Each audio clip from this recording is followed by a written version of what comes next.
Hey guys, and welcome to Car Guy 1999 Reviews and Infiniti of Nashua. Today we have the 2019 Infiniti QX50 Sensory. Yes, sticker says Essential, but here's the thing.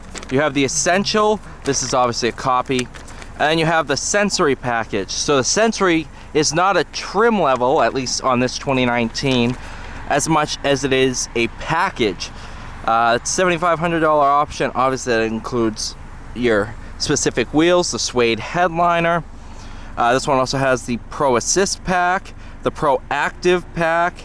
So this is pretty much as fully loaded as you could get new. New sticker price of $57,130. Now it has, I think, right around 34,000 miles, 32,400. And it's in awesome shape. This one's Hermosa blue over beige. Even your shades are that brown color.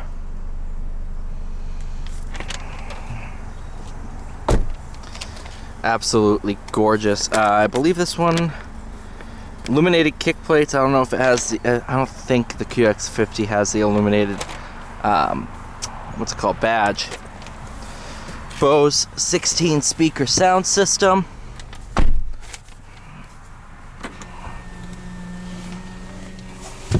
Obviously powered by the 2-liter variable compression turbocharged 4-cylinder. It's pretty cool technology. You have your piston, and then it's mounted on like this arm, and then that can shift, and it changes how far up the piston moves, so it changes the compressor. It's really, really cool. If you're at all interested in the technology behind it, I highly suggest you watch, I think Nissan/Infiniti have a video. Engineering Explained has a good video on it. It's really, really cool how it works. So of course, has your heads-up display, your Pro Assist, which is blue instead of the white color.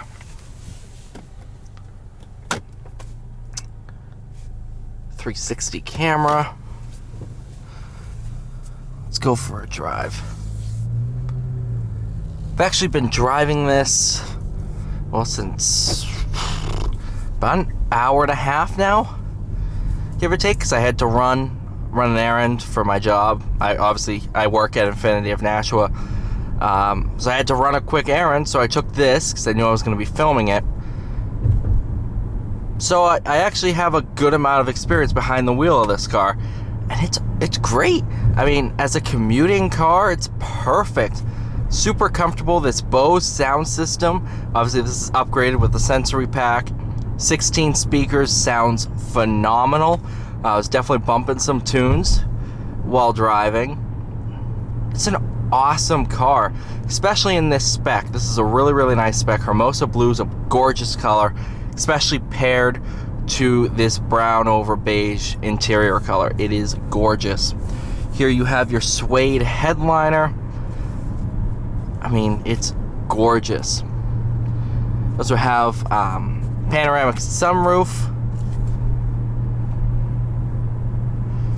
In the gauge cluster, tons of different menus.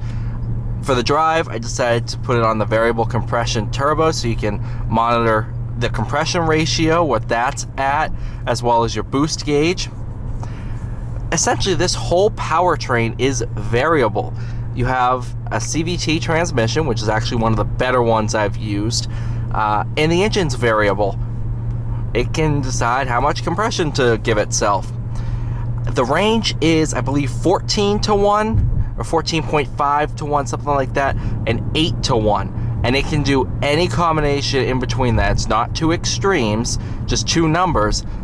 It can do any compression ratio between 8 to 1 and I'll say 14 to 1, which is awesome. So when you're cruising around just like this, it can be as fuel efficient as possible, give you the best fuel economy, and then when you hammer it, it gives you as much power as possible. And the compression ratio also allows Infiniti to pump more PSI into the engine, because with turbos you want a little bit, I believe it's lower compression allows for more boost.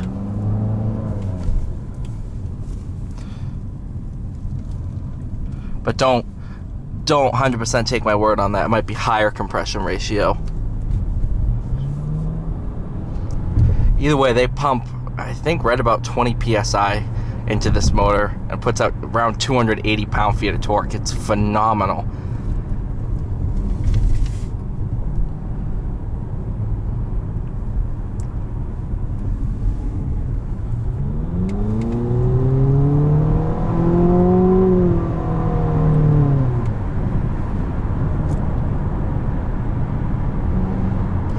Obviously, the previous gen QX50 had the VQ 3.7, and some people were upset that they went to 4-cylinder only.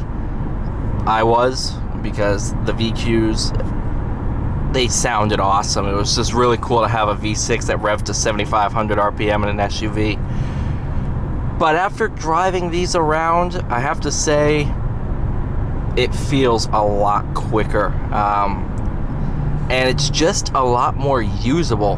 The powertrain's much better suited to this vehicle than the VQ was.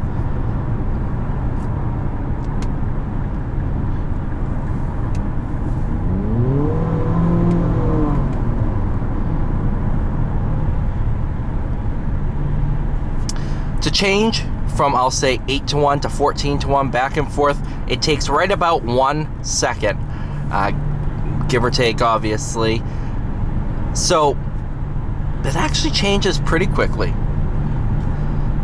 Another thing too is these motors have been pretty bulletproof.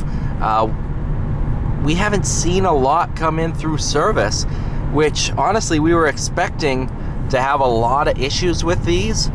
But we've seen some with like 80, 90,000 miles as an extreme with no issues, which is awesome. Means Nissan/Infiniti really did a lot of research and development behind this motor.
Yeah, this is good. This is really good. Thank you guys so much for watching. Please like, share, subscribe. I'll see you all in the next one.